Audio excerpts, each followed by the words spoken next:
Good morning, everyone. This is Shankar Pathak, and you are watching Geography with SS. In this video, we will discuss land degradation and conservation measures. We have shared our land with the past generation and will have to do so with the future generation too. तो जैसा हम लोगों को land previous generation से मिला है और हम लोगों को भी आगे वही करना है, हम लोगों को अपने पूर्वजों से मिला, आगे हम लोगों को पास ऑन कर देना है. 90% of our basic needs for food, shelter and clothing are obtained from land. जो भी हमारा बेसिक नीड है उसका जो भी नीड्स है लाइक ह्यूमन के, उसके 90% लगभग, जैसे फूड, शेल्टर और क्लोथिंग, ये सब कहाँ से आएंगे? ये सारे के सारे आपको लैंड से ही आते हैं. ठीक है, इनडायरेक्टली और इनडायरेक्टली. तो लैंड बहुत ज़रूरी है.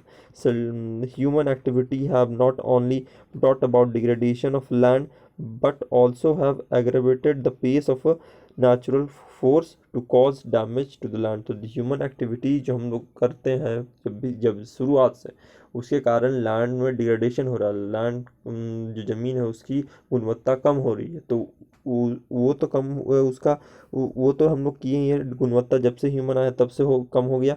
लेकिन उसका जो नेचुरल जो तरीका था ख़राब होने का लैंड का, उसका पेस को भी, उसका स्पीड को भी हम लोग बहुत ज़्यादा बढ़ा दिए. खासकर इंडस्ट्रियल रेवोल्यूशन के बाद और ग्रीन रेवोल्यूशन के बाद जो लैंड का डिग्रेडेशन हुआ काफ़ी ज़्यादा होने लगा है. काफ़ी उसका स्पीड बहुत ज़्यादा इंक्रीज हो गया.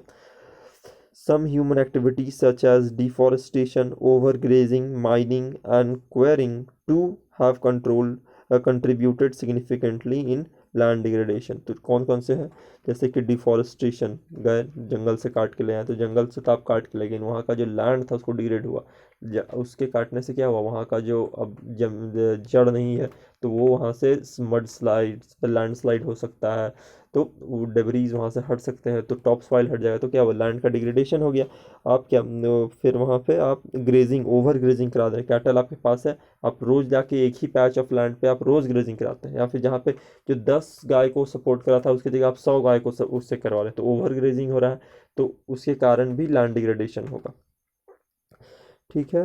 माइनिंग कार्य तो होता ही है. ऊपर का पूरा आप वहाँ से लैंड पे हटा के और वहाँ से नीचे से आप कोयला निकाल रहे हैं, मिनरल्स निकाल रहे हैं, तो क्या ऊपर का तो लैंड हटा दिए, तो उसके कारण क्या डिग्रेड हो गया लैंड? वो कोई काम का नहीं है ऊपर वाला. तो वो जो टॉप्स वाले सब हट गया, तो वहाँ पे एग्रीकल्चर ये सब नहीं हो सकता. तो वो लैंड डिग्रेडेशन भी हो रहा है उसके कारण. क्वेरिंग भी वही, माइनिंग ऊपर से क्वेरिंग करना, उसको भी माइनिंग का ही पार्ट है. तो ये भी उसके कारण भी हो रहा है. Mining sites are abandoned after excavation works is completed, leaving deep scars and traces of overburdening. तो जहाँ पे आप देखे होंगे, अगर मैप आप देखिएगा तो कोई इलाका जो है जहाँ माइनिंग हो रहा है, वो आपको ब्लैक डॉट दिखेगा, वो अलग से पता चलेगा. ठीक है, मैप पे. तो वो क्या है? वो एक्चुअली वहाँ से निकाल लिया गया, सारा मिनरल्स निकाल लिया गया, जो भी उनको ज़रूरत का सामान था हम लोगों का, वो हम लोग निकाल लिया और उसको छोड़ दिया, अबंडन कर दिए.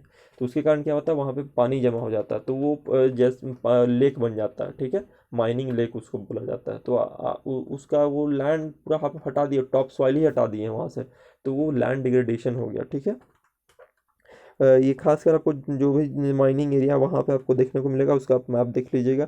इन states like Jharkhand, Chhattisgarh, Madhya Pradesh and Orissa, deforestation due to the mining have caused severe land degradation. जो माइनिंग होता है उसके कारण क्या जनरली दो टाइप्स ऑफ माइनिंग आप लोग पढ़े होंगे. तो टाइप ऑफ माइनिंग क्या? एक सॉफ्ट माइनिंग होता है, ड्रिल किए ऑयल निकाले. कुछ कुछ होता है कि शाफ्ट बनाए और नीचे जाके टनल्स बना के निकाल लिए. लेकिन कुछ होता है ओपन कास्ट माइनिंग, पूरा का पूरा ऊपर से लेयर हटा देंगे और फिर हम लोग निकाल लेंगे. तो ऊपर जो पूरा का पूरा निकालते हैं उसमें काफ़ी ज़्यादा जो है ना, ये एरिया जो है उसको साफ़ करना, मतलब जो लैंड हो गया वहाँ पे पूरा ऊपर से हटा देंगे, ऊपर का टॉप लेयर हटा देंगे. उसके बाद जहाँ तक हमको चाहिए वो अगर सरफेस के करीब में होता है जब मिनरल्स, तो हम लोग उसको ओपन कास्ट माइनिंग करते हैं. तो ऊपर का आपके पास जो भी उस लैंड पे था फॉरेस्ट, उसको हटाना पड़ जाएगा. तो उसके कारण लैंड डिग्रेडेशन बहुत ज़्यादा है. In states like Gujarat, Rajasthan, Madhya Pradesh and Maharashtra, over grazing is one of the main reason for land degradation. तो ये देखिए, छत्तीसगढ़ इसमें क्या था? माइनिंग यहाँ पे ज़्यादा होता है. तो इसलिए माइनिंग के कारण हो रहा है। लेकिन वही ये छत्तीसगढ़, मध्य प्रदेश, यहाँ पे कैटल रियरिंग इस इलाके में ज़्यादा है। अब देखिए गुजरात मिल्क प्रोडक्शन बहुत ज़्यादा है, राजस्थान वहाँ भी है कि वहाँ पे खेती कर नहीं सकते हैं, तो कैमल्स रखते हैं और कैटल्स भी रखते हैं छोटे छोटे। तो उसके कारण आपके पास पैचेस ऑफ लैंड, तो सूखा इलाका है तो कम ही रहेगा, तो उसी पे जो भी ज़्यादा से ज़्यादा आप रख लीजिएगा तो, लेकिन आपके पास लैंड साइज तो छोटा ही है, ग्रीन पैचेस यहाँ पे कम है, तो उस पर प्रेशर बढ़ रहा है, तो उसके कारण क्या हो रहा है, ओवर ग्रेजिंग हो जा रहा है, तो उसके कारण लैंड डिग्रेडेशन है। मध्य प्रदेश भी वैसा ही इलाका है, गुजरात, महाराष्ट्र में भी बगल में मुंबई शहर है, बड़े मुंबई हो गया, पुणे हो गया, तो वहाँ दूध का डिमांड है, तो उस इलाके में कैटल रियरिंग ज़्यादा होता है, तो इसके कारण वहाँ पे क्या हो रहा है, ओवर ग्रेजिंग हो जा रहा है। in one of them in states like Punjab, Haryana, Western Uttar Pradesh, over irrigation is responsible land degradation के लिए है। ठीक है, इस इलाके में ओवर इरिगेशन क्यों हो रहा है, क्योंकि यहाँ पे आप कनाल सिस्टम बना दिए, नदी जोड़ो परियोजना चालू हुआ था, ग्रीन रेवोल्यूशन हुआ, इसी कारण क्या हुआ, वहाँ पे आप पानी की एबिलिटी है, गंगा कनाल आप जानते हैं, यमुना कनाल है सब, तो ये सब जो कनाल है इससे पानी तो पहुँचा दिए, लेकिन वहाँ पे पानी को निकालने का, आप खेत तक पहुँचा रहे हैं लेकिन उसके निकालने का, उसको ड्रेन करने का व्यवस्था नहीं किए, तो और लोगों को आप बताया नहीं है, तो लोग क्या सोचते हैं कि हम ज़्यादा पानी देंगे तो ज़्यादा फसल आएगा, तो फसल तो ज़्यादा, लेकिन लॉन्ग टर्म में वो बेनिफिट नहीं करता, तो ओवर इरिगेशन कर देते, फ्लड इरिगेशन, जैसे आप गए और उसमें पाइप लगा के छोड़ दिए हैं, नहर से पंप स्टार्ट करके पाइप लगा के छोड़ दिए, अब पूरा भर दिए उसको, तो उसको बोलते हैं फ्लड इरिगेशन, फ्लड कर देते हैं, तो उसके कारण क्या ओवर हो रहा, तो ऊपर का जब आप पानी जब वहाँ से कभी कभी बह जाता है, तो उसके कारण क्या टॉप सॉइल भी साथ में पानी का बह जाता है, ऊपर का टॉप सॉइल तो बहुत पतला होता है, तो वो भी बह जाता है, तो इसके कारण ह्यूमस कंटेंट कम बह जाएगा, तो फिर वो खेती को सपोर्ट नहीं करेगा, तो उसके कारण क्या उसको भी लैंड डिग्रेडेशन हो रहा है। तो ये सब इलाका जो उत्तर प्रदेश है, ये सब डेवलप यहाँ पे ग्रीन रेवोल्यूशन के कारण जो हुआ था उसके कारण हो रहा है। ठीक है, over irrigation is responsible for land degradation due to the water logging, canal बनाए तो लेकिन उसको डिस्चार्ज करने का, पानी उस एरिया से निकालने का व्यवस्था नहीं है, तो इसके कारण वाटर लॉगिंग हो रहा है। Increase in the salinity and alkalinity, तो अब जैसे राजस्थान का जो इलाका है वहाँ पे अब इंदिरा गांधी कनाल जो बनाया गया था, उसके कारण क्या होता है, सैलिनिटी उस इलाका में बढ़ा दिया, पानी पहुँचा दिए, लेकिन पानी पहुँचाने वो इलाका पहले ही सैलाइन है, आप वहाँ पे और पानी पहुँचा रहे, लेकिन पानी को निकालने का व्यवस्था नहीं की खेत से, तो क्या हुआ, सैलिनिटी लॉन्ग टर्म में क्या होगा, पानी इसमें आप जानते हैं मिनरल्स होता है, तो मिनरल डिपॉजिट होने लगेगा वहाँ पे, मिनरल डिपॉजिट होगा तो लॉन्ग टर्म में आपको पता चलेगा कि सैलिनिटी बढ़ गया। आप जानते हो कि पाइप में अपने घर में आप देखिएगा तो क्या होता है, वाइट वाइट बन जाता है, जब पाइप कभी कभी जाम हो जाता है तो खोलिएगा कि वाइट कलर का होता है, तो वो सैलिनिटी वैसे ही होता है कि खेत में भी लॉन्ग टर्म में सलाइन हो जाएगा। एक बार अगर कोई खेत सलाइन हो गया तो वो आप जिंदगी पूरा लगा दीजिएगा, सालों लग जाएंगे, हज़ारों साल, फिर भी उस पर आप कुछ एक दाना भी नहीं उगा सकते हैं, कोई फसल नहीं उगा सकते हैं। ठीक है, तो वही सैलिनिटी बढ़ रहा है, इसके कारण भी एक प्रॉब्लम है।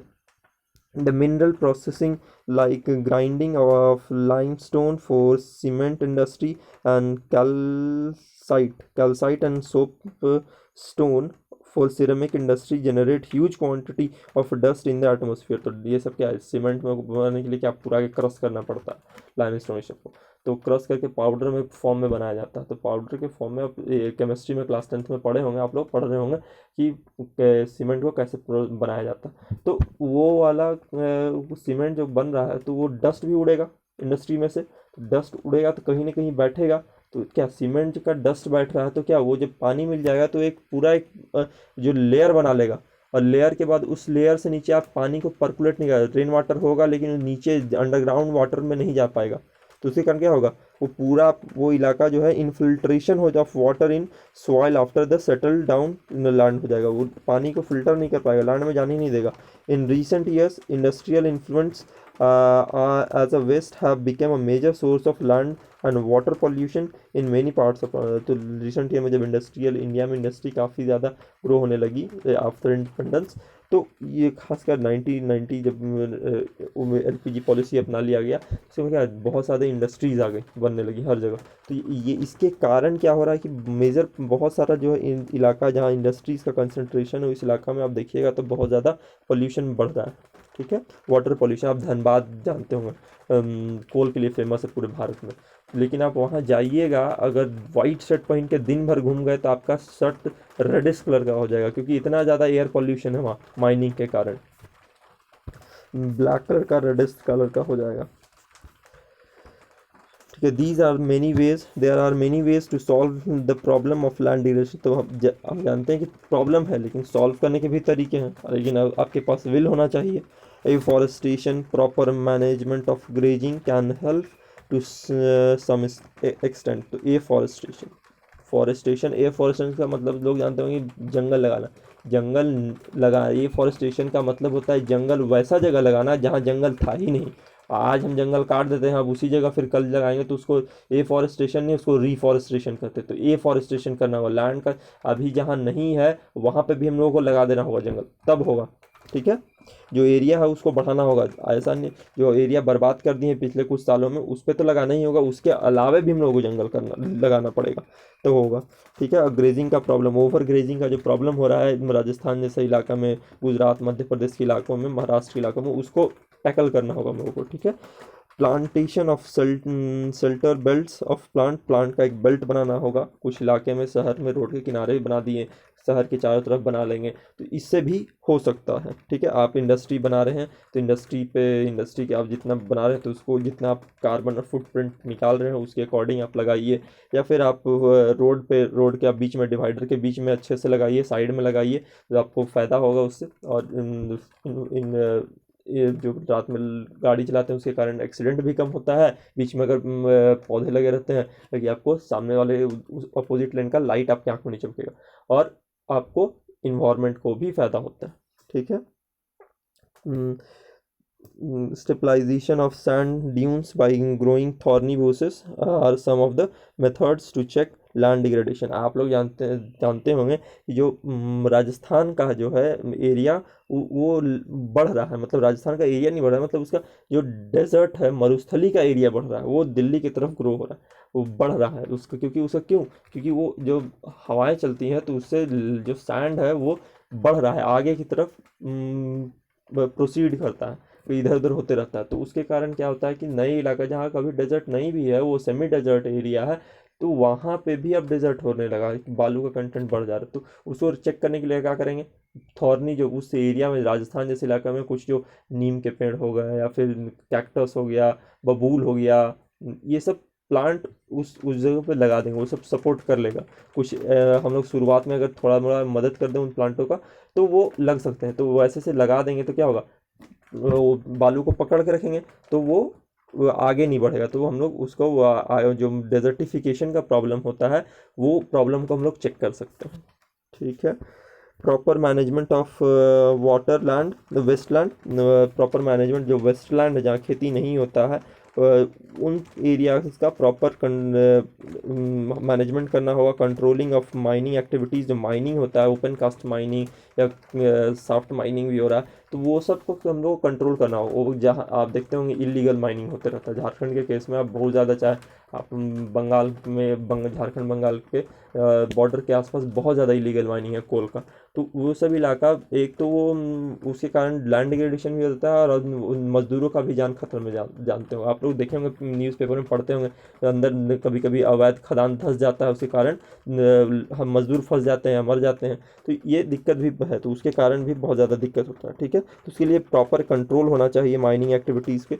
आप निकाल रहे हैं, सॉफ्ट माइनिंग के जरिए क्या होता है, कोल निकाला जाता है, ठीक है, लेकिन उसके बाद उसमें बालू भरा जाता है, जो तो पैसा बचाने के लिए कॉन्ट्रैक्टर्स क्या करते हैं, बालू भरते ही नहीं है। बाद में क्या होता है कि ऊपर में जब पानी पर्कुलेट होगा, बारिश का दिन आएगा, बारिश में जब पानी पर्कुलेट होकर नीचे जाएगा और वो भर जाएगा सॉफ्ट में, तो वो जब उसमें से आप तो मिनरल निकाल लिए, आप बालू भरे नहीं, तो खाली है अंदर में, तो चैम्बर जब खाली होगा उसमें बारिश होगा तो वो क्या होगा, ऊपर का जो मिट्टी है धंस जाएगा, तो ऊपर से अचानक से सिंक होल बन जाता है।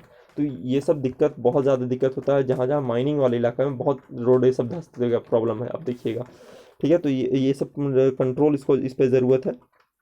Proper discharge and disposal of industrial influence, discharge industry से आप प्रॉपर जो निकलते हैं, वेस्ट निकल रहे हैं, थर्मल वेस्ट निकल रहा है, गर्म पानी निकलता है, ये सब का प्रॉपर डिस्चार्ज होना चाहिए, बिना ट्रीट किए हुए डिस्चार्ज हो रहा है। कानपुर जैसे इलाकों में खासकर आप देखिएगा जहाँ इंडस्ट्रियल टाउन नदियों के किनारे है, तो वो डायरेक्ट वो डाल दिया जा रहा है, तो वो उसके कारण क्या एक्वेटिक एनिमल्स को दिक्कत होता है, वाटर का क्वालिटी भी गड़बड़ा रहा है, तो ये सबको हम लोग को चेक करना होगा। Waste after treatment can reduce land and water degradation and industrial suburban areas. तो ये सब सबर्बन एरियाज में जो सिटीज़ से भी जो बिना डिस्चार्ज के सीवेज डाल दिया जाता है नदियों में, खास सभी पूरे देश में यही हाल है। तो तो इसको ट्रीट करके फिर नदियों में मिलाया जाए या फिर एग्रीकल्चर में यूज़ किया जाए तो इससे बचा जा सकता है, लैंड डिग्रेडेशन और वाटर पोल्यूशन से बचा जा सकता है।